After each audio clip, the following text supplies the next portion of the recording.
हाँ ये यं ब्रह्मा वरुणेन्द्र रुद्रमरुतः स्तुन्वन्ति दिव्यैः स्तवैः वेदैः साङ्गपदक्रमोपनिषदैः गायन्ति यं सामगाः ध्यानावस्थित तद्गतेन मनसा पश्यन्ति यं योगिनो यस्यान्तं न विदुः सुरासुरगणा देवाय तस्मै नमः वसुदेवसुतं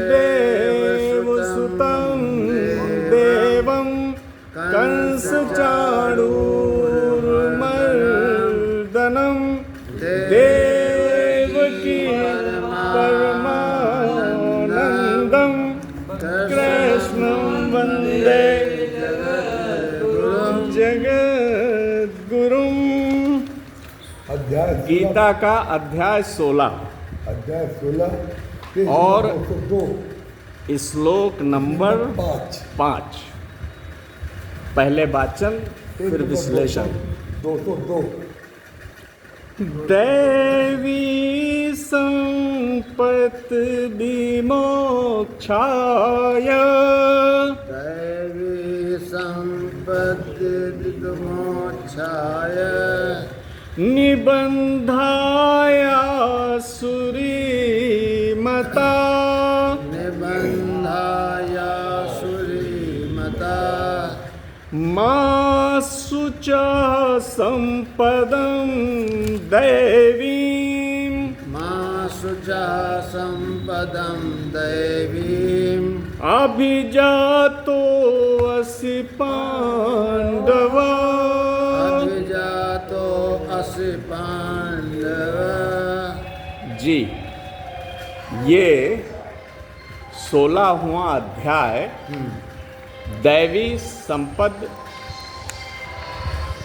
दैवासुर संपद विभाग योग के नाम से वर्णित है। इसमें कुल 24 ही श्लोक हैं। ठीक है, तो आप जानते हैं इसकी जो थीम है, इसका जो वर्ण विषय है, वो 2 प्रकार की जो संपत्तियां हैं इसको भी गीता संपत्ति कहती है। जो गुणों की संपत्ति है इसको 2 वर्गों में विभाजित कर देती है।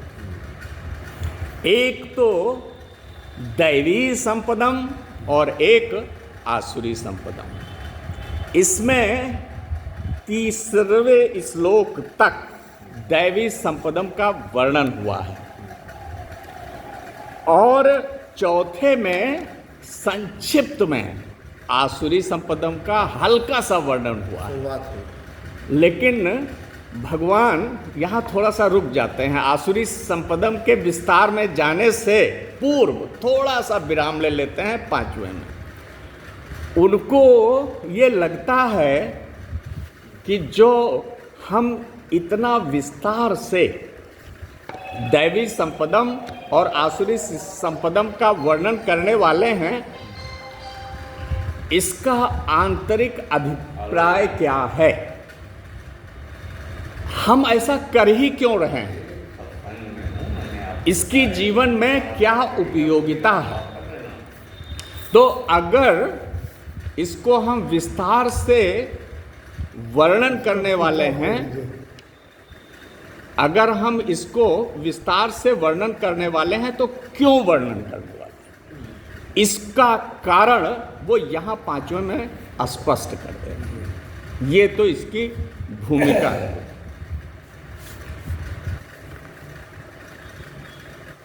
पांचवा जी,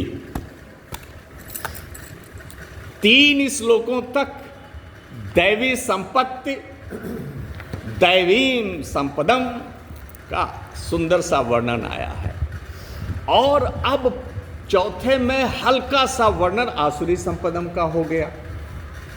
पांचवें में भगवान रुक गए और उन्होंने अब इसको क्यों वर्णित किया जा रहा है, अब उसकी वो बात पांचवें में कर रहे हैं। ठीक है, तो जो दैवी संपद है ये मोक्ष का कारण बनती है, और जो आसुरी संपद है ये बंधन का कारण बनती है। इसके देखिए प्रथम जो इसका पहला भाग है इस श्लोक का, वो इसका उद्देश्य, इस अध्याय का उद्देश्य और इस वर्णन का उद्देश्य यहां वो स्पष्ट करते हैं।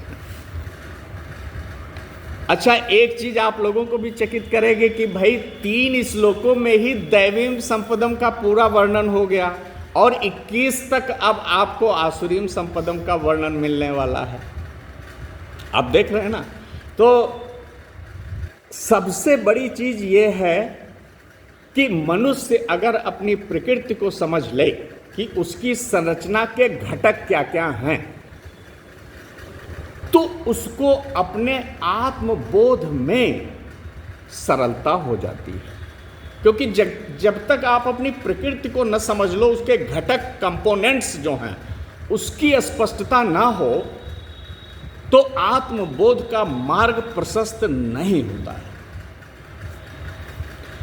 और यहां भगवान यह भी स्पष्ट करना चाहते हैं कि हे पांडव, अब पांडव यहां देखिए उन्होंने एड्रेस कर दिया अर्जुन को, तो ये सारे पांडव, पांचों भाई, वो भी इसमें आ जाते हैं कि ये जो पांडव हैं ये सभी दैवी संपद के साथ इनका जन्म हुआ है। ये भी स्पष्ट नहीं था। और अर्जुन को भी ये शंका हो सकती है, ऐसा तो नहीं है कहीं मैं भी आसुरी संपदा के लपेटे में हूं। देखिए, इसको भी भगवान को यहां स्पष्ट करना है।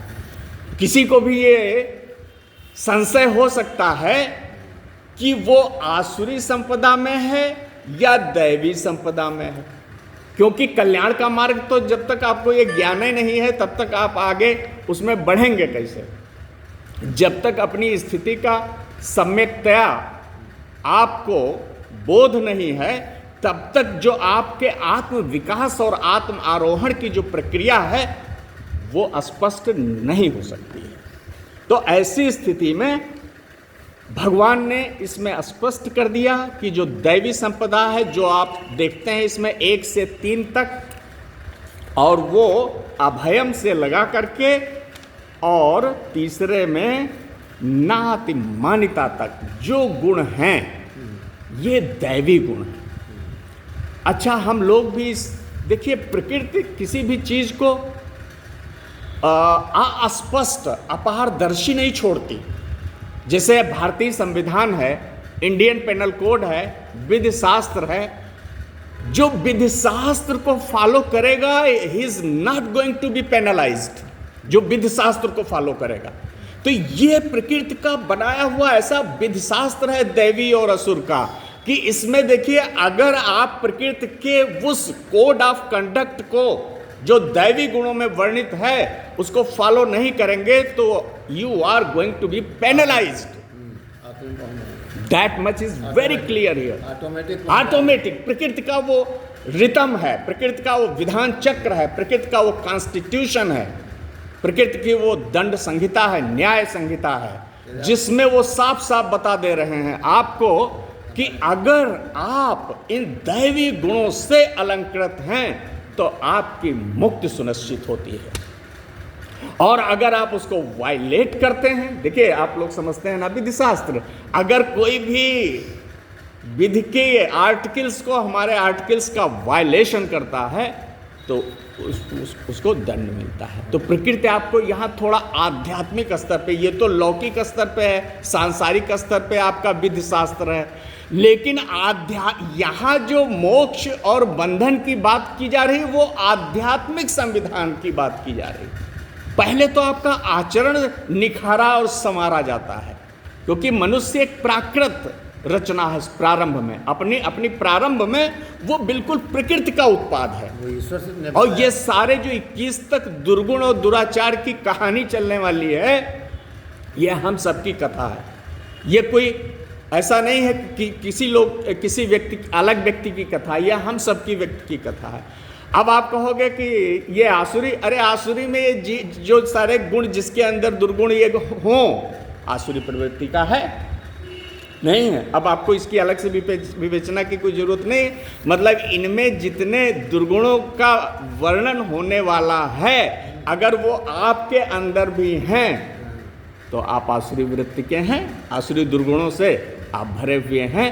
तो जो गीता यहाँ स्पष्ट करना चाहती है विस्तार से, आप 21 तक हम लोगों को आसुरी संपदा ही पढ़नी है और जाननी है। क्यों? इसलिए कि जब तक आप त्याग का पक्ष नहीं जान पाओगे तो ग्रहण का पक्ष आपकी समझ में नहीं आएगा। त्याग आपको क्या करना और ग्रहण आपको क्या करना, गीता इसको यहाँ स्पष्ट कर देगी। आपके जीवन में कितने प्रकार के, पहले तो त्यागों की कथा बड़ी लंबी चलेगी, क्योंकि आप प्राकृत रूप से वैसे हैं, संरचना में हैं। क्रोध आपकी संरचना में बैठा हुआ है, काम आपकी संरचना में बैठा हुआ है, लोभ आपकी संरचना में बैठा हुआ है, मोह मद आपके संरचना में बैठे हुए हैं। ये सब संरचना में बैठे हुए हैं, गहरे बैठे हुए हैं, और इनका सारा संस्कार हम लेके चल रहे हैं।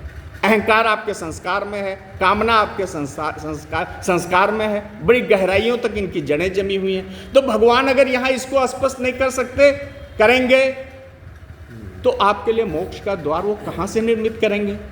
आप समझिए ना, जब तक ये बाधक चीजें हैं, जब तक ये रोड़े हैं, जब तक उस रास्ते पे इतने कांटे बिछे हुए हैं जो आपको घायल कर रहे हैं, उनका निवारण ना हो, इस कारण का ही निवारण ना हो, तो आपके लिए मोक्ष, मुक्ति, कैवल्य, अपवर्ग, ब्रह्म निर्माण, इसका द्वार खुलने वाला नहीं है। तो इसलिए आप समझ लीजिए कितनी चीजें आपको रोकती हैं, आत्म विकास के मार्ग में जाने से रोकती हैं। तो उनको जानना आपके लिए बहुत जरूरी है। इसलिए गीता 21 तक लगातार उन सारी चीजों को जो मानवीय चेतना को आच्छादित किए हुए हैं, जो घेरे हुए हैं, जो उसके विकास के कदमों को उठने नहीं देते, उन सबका एक एक कर वर्णन करेगी।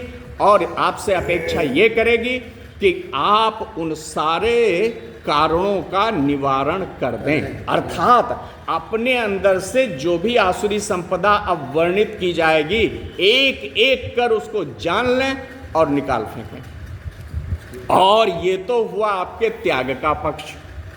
ये तो त्याग का जो है यहाँ विधान कि क्या क्या त्याग करना है, सारा वर्णन, और क्या क्या ग्रहण किया जाएगा वो आपको पहले के 3 श्लोकों में बताया जा चुका है कि ये चीज़ें तो आपके लिए ग्रहणीय है, इनको उभारना है, इनको लाना है, इनको विकसित करना है, और इनका आपको त्याग करना। तो ये कैटेगराइजेशन इतना अच्छा गीता में हुआ, शायद कहीं भी मैंने नहीं देखा इतना सुंदर वर्णन। इतना सुंदर वर्णन मैंने कहीं नहीं देखा। क्या ग्रहणीय है, क्या करणीय है, क्या धर्म है, क्या नैतिकता है, क्या आचार शास्त्र है, इस सब का इतना सुंदर वर्णन और मैंने कहीं नहीं देखा जितना गीता में। क्योंकि गीता इसको बड़े विस्तार से ले लेती, क्योंकि गीता का उद्देश्य मनुष्य को पूरा का पूरा उज्जवल बना देना, न कि उसके कुछ हिस्से तो साफ कर देना। थोड़ा थोड़ा हमने आपको ऊपर ऊपर से जो एक्सटीरियर डायमेंशन है उसको हमने चमका दिया, और बाकी आप गंदले के गंदले बने रहे। गीता यहाँ नहीं आपसे समझौता करेगी ना, बिल्कुल नहीं। गीता आपको पूर्णतया उज्जवल करके चमकाना चाहती है और आत्मा के रंग से आपको एक नया स्वरूप देना चाहती है, मुक्ति के द्वार पर पहुंचा देले। इसलिए आपके अंदर गीता की अपेक्षा यह है कि आप अपने जो दैवी संपदों का वर्णन है उनको लाइए, जो कि मोक्ष का कारण बनेंगे, और जो आसुरी संपदा उसको हटाइए, क्योंकि वो आपके बंधन का कारण बनेगा। मता मतलब ये माना गया है। और ये इसमें जो नीचे का है वो देखिए कितनी बढ़िया, माँ सुचा, ये 2 बार आया है गीता में माँ सुचा। ये 18वें अध्याय के 66वें श्लोक में फिर माँ सुचा आया। तो ये माँ सुचा, क्योंकि अर्जुन देखिए एक प्रकार के मोहाक्रांत हो करके एक ऐसे शोक में आ गया ना कि ये सब नष्ट हो जाएंगे और इनका मारने वाला, इनका हंता तो मैं बनने वाला हूं, तो उसके ऊपर शोक बहुत तगड़ा बैठ गया है। डिप्रेशन में आ गया। मां सोचा, शोक मत करो, ग्रीव नॉट, शोक मत करिए आप। क्यों? क्योंकि मैं देखता हूँ, आहा, यहाँ ये बहुत प्यारा है, ऊपर का भी बहुत प्यारा है और नीचे का भी बहुत प्यारा है। मैं देखता हूँ कि हे पांडव, हे पार्थ, अर्जुन, हे कुंती नंदन, हे कौन्ते और पांडवों के प्रतिनिधि जिसको गीता का महान तत्व और सत्य मिल रहा है, हे पांडव, हे पार्थ, मैं देखता हूँ कि तुम और ये सारे पांडव उस दैवी संपदा के साथ जन्मे हुए लोग हैं। आप शुभ्र लोग हो, आप पवित्र लोग हो, आप उज्जवल लोग हो, तो तुमको शोक करने का कहाँ तर्क बनता है? कहीं नहीं बनता।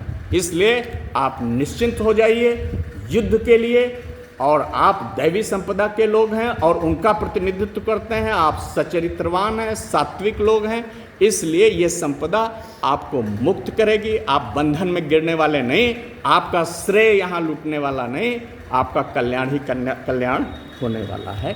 Thank you very much. बहुत प्यारा है ये।